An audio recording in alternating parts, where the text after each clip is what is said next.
Hello, in front of me I've got Samsung Galaxy A13. In this video we'll check if this phone has SD card slot. In order to check it, we'll have to eject this SIM card tray.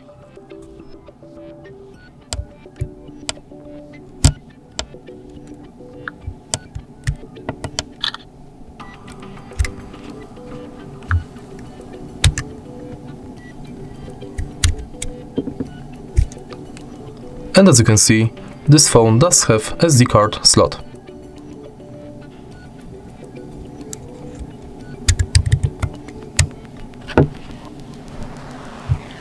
If you find this video helpful, please leave like, comment and subscribe.